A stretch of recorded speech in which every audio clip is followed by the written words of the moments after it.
It's time to go racing. Medallia Superbike, race number 3, and we're off. And Gagne didn't really get a good launch, but he's making up for it, ripping through the gears. But outside goes Cameron Peterson, kind of a repeat of the first race of the weekend. But Beaubier trying to go up the inside. He's going to give it a Campy. Look who's in third.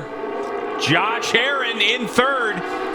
Boy, man, it looked like the number 1 plate was kind of caught snoozing a little bit off that start. Yeah, the front row got away well, but it was very unusual to see Gagne be the slowest of the 3 reacting to that off the front row. Now, Beaubier is going to try to make real quick work of Cam Peterson as they go down into turn 5 here. Let's see if he stuffs that number 6 up underneath the 45. He does. Now, this is what I think everybody's a little bit scared of. We saw how much pace he has, but he runs it a little wide. Is that going to open the door for Herrin as well? So Herrin goes by Beaubier on that mistake coming out of turn number 5. They go into 6, the dip, and up to the run. Now up the hill to the run to the corkscrew. Is Herrin going to make a move? It's going to be Cameron Peterson on that fresh and lean progressive Yamaha. A good first lap so far for the 45. And that has to be a beautiful sight for Gagne to see that Beaubier wasn't able to get to the front and start checking out early. Gagne now has a chance to get up there and respond onto the back of the number 6 as Herrin goes to work on Peterson. Will Josh Herrin try to make a move up the inside? He does into turn 11. And does he make it stick? He drives out on the Ducati. It looks like a little bit of wheel spin for Cameron Peterson. So new lead change, and it is Josh Herrin on the Warhorse HSBK Racing Ducati to the lead. So we saw Cam Beaubier here on the left go into turn 5 a number of times this morning. A little tighter than Gagne, and he wasn't able to make the pass. Here he made the pass on Peterson, but ran wide. And here again, you're going to see Herrin with a good run out of turn 10. He's going to stick the nose of that number 2 down the inside of Cam Peterson, make that pass stick. And as you say, Greg, you can see Cam Peterson lighten up that rear wheel. And here we go again. Beaubier with the same move. He's going to try to get by Peterson this time. He's going to control that apex pace a lot more here. I don't think Cam's going to be able to turn it back up underneath him this time, but maybe he is. Yeah, but that BMW is awfully fast. And who's got position? It'll be 6. Beaubier on the Tytler Cycles BMW M1000RR. Now he comes across the stripe, and it's 23.994 at full speed for Josh Herrin. Down into turn 2 they go.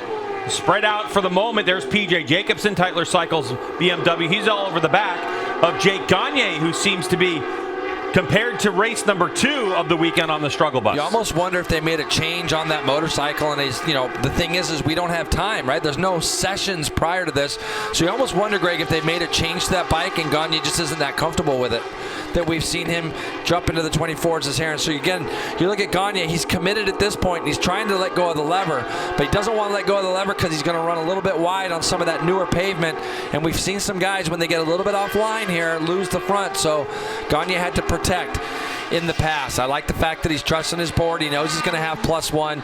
Our field these days are pretty tight, so in that sense, he's always going to know that he's going to have somebody going with him. This time it is Beaubier. They've pulled away. And when you think about it, both these guys here, 43 points back, are both of them in the championship. It's a 9-point swing to Gagne. If you win this and he finishes 3rd, that's a 9-point swing. Those are the kind of chunks of points you need. So if you can get somebody between yourself and Jake Gagne, that's really going to help in the championship. Yeah. Fuel loads and things, but it's also a testament to how good these tires are. Matthew Schultz not having the greatest day today. I wonder if that's turn 2 again, because we saw him go off there a couple times this morning, and yeah, he did. He's off in turn 2, gets the bike turned around, but he'll drop down. You're right, Greg. I mean, the thing is that right now we're seeing another kind of 2-horse race at the front, but a little different character in the sense that we've got Herrin instead of Gagne. We've kind of seen that a little bit this year, but that Ducati, I think, is a match for the BMW top speed-wise, and I think that will make it a little bit more difficult as Beaubier now makes that pass up into turn 5 like I thought he might try to do, Greg, and he just got a really good runs through turns 3 and 4 to make that pass. And now Herrin's going to go to work, and this might be the best thing for Josh right now. He can focus on something else other than nothing in front of him, and it might be just a big enough distraction for him to find that little bit of second wind here for the second half of the race. Especially because the gap to 3rd place had closed down to 1.5 seconds the last time we saw it. It is 1.5, 1.4. So Beaubier has seen that on his pit board, Jason, like you were talking about, and this is a nice, easy up inside pass, perfectly done by Beaubier.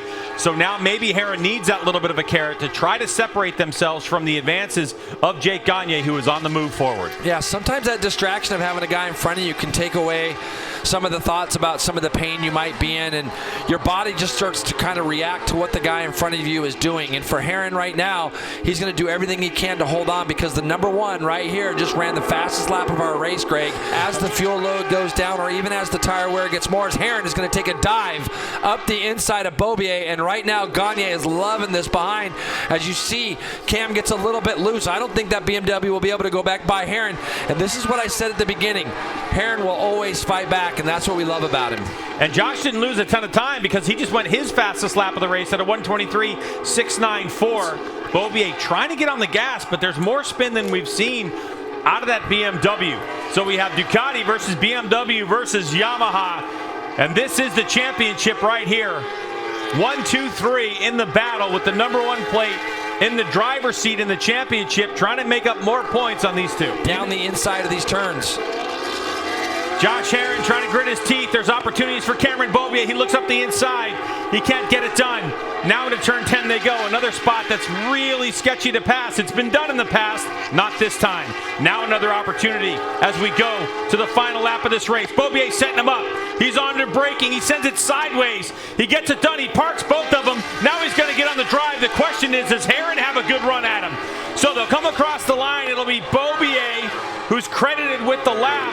Now down into turn 2 they go. Herrin trying to find more of an inside line. Can't get that done.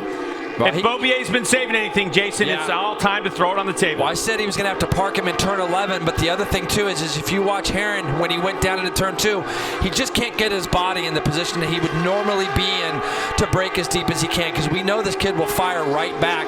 But now we're starting to see that little bit of a gap starting to pull away from Herrin, and Gagne now is going to go past. He is going to go by Herrin now, too, but that is not going to be a battle for position. Herrin just needs to stay where he's at. He's going to end up second if those two guys end up going across the line the way they are currently. Boy, and Richie Escalante is pushing so hard, too, that he's only 0.2 of a second away from the podium because of the time penalty for Jake Gagne for track limits. So Herrin, as long as he has the information, Jason, why not? Just cruise behind him and get that second place as Beaubier has set off into the distance. Yeah, Herrin probably doesn't have that information because he was ahead of Beaubier that whole time, so he's not going to know. But a tremendous race by Cam Beaubier again. Just a picture of patience the whole race long. Planned his pass out. As you can see, he goes into turn 11 nice and tight here. Bring him home, Greg. Here comes Cameron Beaubier to the line. And Cameron Beaubier will take the win here at WeatherTech Raceway Laguna Seca in Medallia race number 3. And it looks like it's going to be Herrin in second, Jake Gagne in third, just ahead of Richie Escalante. And the fastest lap of the race, a 23.391 for Jake Gagne on the last lap. And whatever changes they made, it worked at the end.